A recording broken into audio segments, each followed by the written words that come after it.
Want to achieve your fitness dreams? It all starts with setting the right goals. In this video, I'm going to talk about how to create adaptive fitness goals that are realistic, motivating, and achievable. Yo, what up? I am Tony Jacobson, certified personal trainer, adaptive fitness specialist, and author of Disable Your Disability. This is Unbreakable Body, where we train smart, we stay safe, and we get stronger no matter your ability. Welcome to the Unbreakable Way. Let's do it. Come on. So why do goals matter?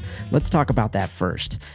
Goals will give you a direction, right? They're going to give you a purpose on your fitness journey. This is going to be really important because a fitness journey, it isn't the easiest journey sometimes. And so you really want to have something to ground you. And having a goal will give you that direction, and it's going to give you that purpose.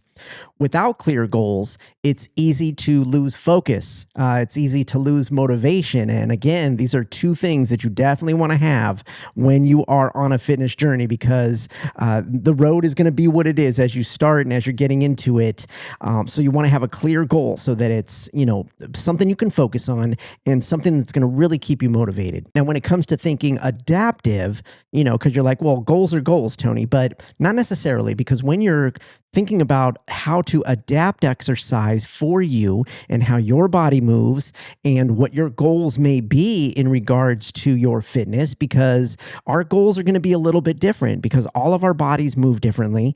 And, we can achieve certain things that our bodies are capable of. So we want to make sure that when we are creating our goals, we're considering all of our abilities currently and making progress toward things that are attainable for our bodies. So it's a very important kind of distinction when we're talking about adaptive fitness and creating goals. So how to set adaptive goals? Well, you definitely want to use the SMART method.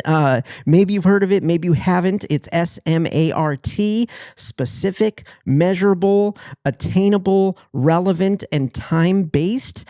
In my book, Disable Your Disability, I actually take it a step further and I put an ER at the end, smarter, because I feel that the E and the R are important. E stands for something that energizes you, and then the R is something that's rewarding and actually gives you some sort of reward along the way. So you definitely want to create goals that are going to be specific, measurable, attainable, relevant, time-based, energizing, and rewarding. So an example of creating a smarter goal as opposed to kind of a generic goal.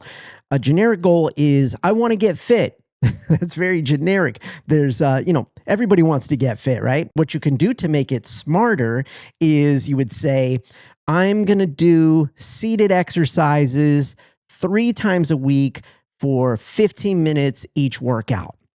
Like, that's way closer to a smarter goal than just I want to get fit, because it's giving you some specifics. It's giving you something measurable, something time-based, right? It's attainable. It's it's energizing because you're like, yeah, I'm going to be able to do these workouts. So you have to really dive in and do the work of creating a smarter goal for yourself if you really want to achieve your adaptive fitness goals. If you want to dive further into this process, I suggest you take my Smarter Goals workshop.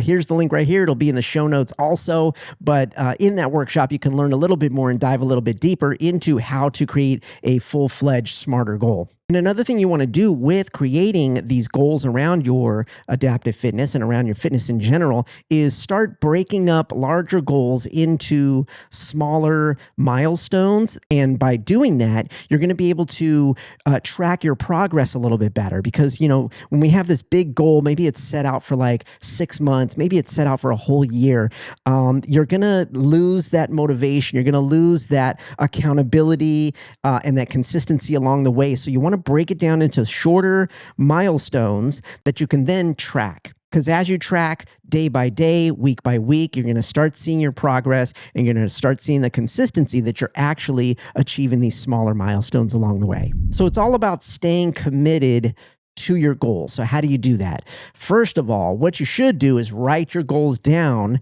and keep them visible really on a daily basis, for a daily reminder. Put them on a note, put them digitally in your device, in your phone, put it on the screen, your computer screen, wherever you need to put it, write it out. Keep them visible as a daily reminder of what you are working on achieving every single day. Another thing you can do is share your goals with a friend, with a coach, a community. You want to do that for accountability. Accountability is important. And when you share what you're up to with your community, with your friends, with your coach, it's going to, hold yourself accountable because now you're speaking it into existence, and it's going to hold you accountable to what you say you're going to do. So the accountability is so important because a lot of us, it's hard to keep ourselves accountable. So when we share this with other people, inadvertently, we're going to be holding ourselves accountable when other people are holding us accountable. And you really have to celebrate each milestone to keep your motivation up.